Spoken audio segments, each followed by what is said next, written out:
This video will provide an overview of the lessons for week 25, days 37 through 41. This week, students will continue planning their controlled experiments to investigate changes in temperature, then perform their experiments at home. First, students will learn about the components of a good procedure before writing their own. On day 38, students will review important safety considerations for doing experiments at home. They will also plan how to collect and organize their data.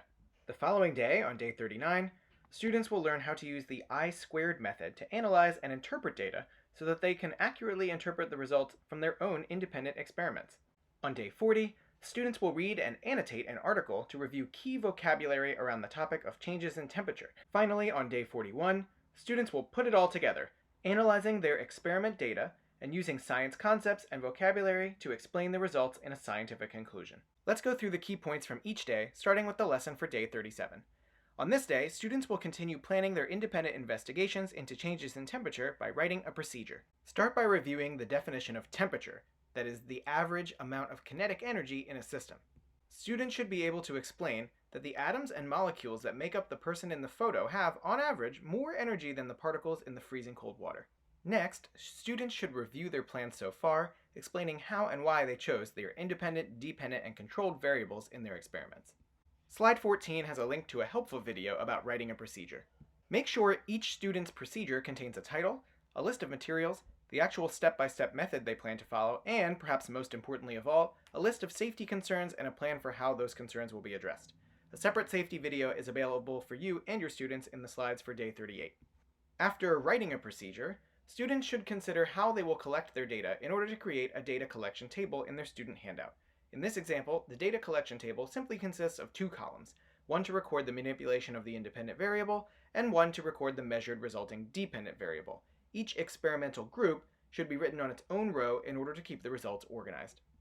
When students are done writing their procedures and creating their data tables, they should submit their work to you so you can review their plans and provide feedback. Look especially at students' safety plans to make sure they are planning appropriate experiments. Once you have determined that students are prepared, they should conduct their experiments in order to collect data, being sure to follow the safety guidelines that you have discussed and that they have outlined in their procedures. The safety video provided on slide 13 provides some important rules and guidelines for students when performing experiments at home, although they apply equally in the lab at school. These guidelines come from the Department of Education's Science Safety Manual for grades K-12 and take into account that students have varying access to materials at home. You may have found, as I have in my classroom, that students are often so eager to perform their experiments they forget to record their data. Make sure students review how they will collect their results before they get started in their experiments, and that they have their data collection tables at hand while they're doing their experiments.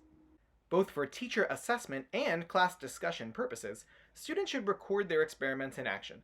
They can use a phone or tablet camera or their computer's built-in webcam, which is easy to access through Flipgrid's online app. They do not need to show their faces, but they should be audible so they can explain what their experiment is testing and how they're doing it.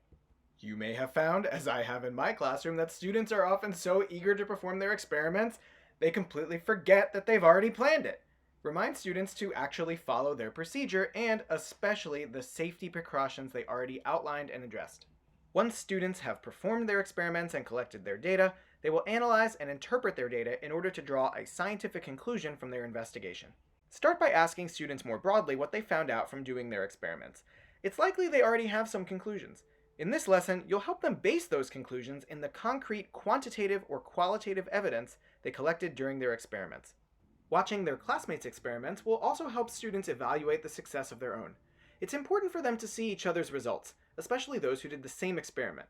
Scientists rely on this sharing and comparing of data in order to evaluate the validity of their work. Use the I-squared method to analyze the data from this example experiment before students analyze the results of their own experiments. A separate video included with the slides for day 39 goes into more depth about this data analysis strategy. After analyzing the example together, students should draw a graph of their own data. Some students may have experience with Google Sheets to create a graph, but many students may instead opt to use Google Drawings or use a ruler and straightedge and draw a graph by hand if they have a paper copy of the student handout. Check student work by having them share what they've done. Students should share their screens if they created a graph digitally or hold their graphs up to the camera if they did it on paper. Students should share what the purpose of their experiment was, what their variables were, what patterns they identified in their data, and their final interpretation of their results. On day 40, students will review key science vocabulary and concepts by reading an article about temperature, thermal energy, and heat. This will help students interpret their experiment results and work toward writing a scientific conclusion. Students will start with a pre-reading activity to preview the text, review a text annotation protocol, and review tools they can use to help themselves while reading. Start the pre-reading activity by asking students to first look at the title of the article and any underlined phrases. What does the title suggest about the article? Why are certain phrases underlined? To actually annotate the text, students should circle words that are unfamiliar and highlight any sentences or ideas that provide evidence for scientific claims. As they read, they should write questions and ideas that they think of in the margins. The article is found on page 7 of the student handout. If students are annotating digitally rather than on paper, they can still highlight by using the Highlight Text tool, and they can add their own notes to the text. Rather than circling unfamiliar words, they may wish to bold them or even add comments to the side as they read. A class discussion after reading will help students exchange ideas and pinpoint any ideas they may have missed. Finally, help students start to make connections between the article and their own experiment with this wrap-up.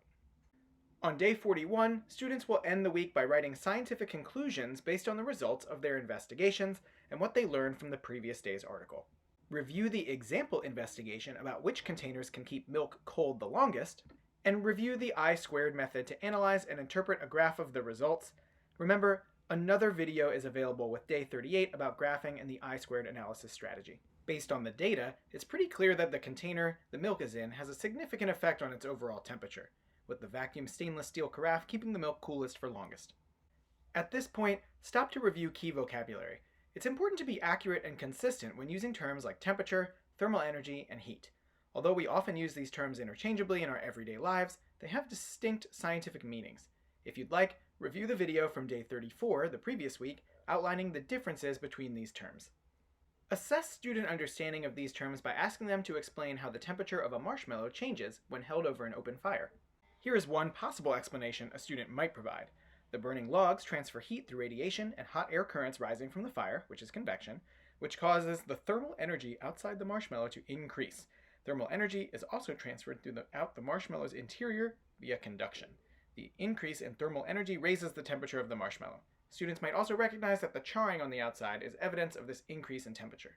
But what does this delicious marshmallow have to do with the temperature of milk? Well, the milk experiment, like the experiments of the students, is all about changes in temperature. Just like the hypothesis, the conclusion starts with an if-then-because statement. A simple version of this might read, if the container that holds the milk is vacuum sealed, then the milk will remain at a lower temperature for longer because a vacuum does not transfer thermal energy easily. We might go on to say that radiation is the only form of thermal energy transfer that can cross a vacuum. Conversely, we might say if the container that holds the milk is made of plastic, then the milk's temperature will rise more rapidly than the vacuum-sealed carafe, but less than the cartons because plastic is not a good conductor of heat. We can also write a conclusion using the sentence frames at the bottom of the slide. The temperature of the milk will increase when it is stored in the milk carton. This will be possible because the material of the carton is thin and does not insulate the milk. Thermal energy travels from hotter to cooler areas and will easily travel from the environment into the milk. After practicing with the milk experiment, students should draft conclusions for their own experiments on page 10 in the student handout. Be on the lookout for good reasoning that establishes a relationship between the independent and dependent variables, as well as accurate use of the vocabulary. Ultimately, the conclusion should answer the question of how the motion of particles, thermal energy transfer, and heat enable changes in temperature. Check for understanding about these concepts using the diagram on slide 25. Here we see examples of all three forms of heat. Radiation at point Z, represented by the wavy lines emanating from the stove burner, convection at point X as hot water and gas rise to the top of the pot, and conduction at point Y as the increasingly hot water transfers thermal energy by touching the sides of the pot. Hopefully this pot has an insulated handle. Those are the major tasks and key points for week 25 as students plan, conduct, and conclude their own independent controlled experiments to investigate changes in temperature.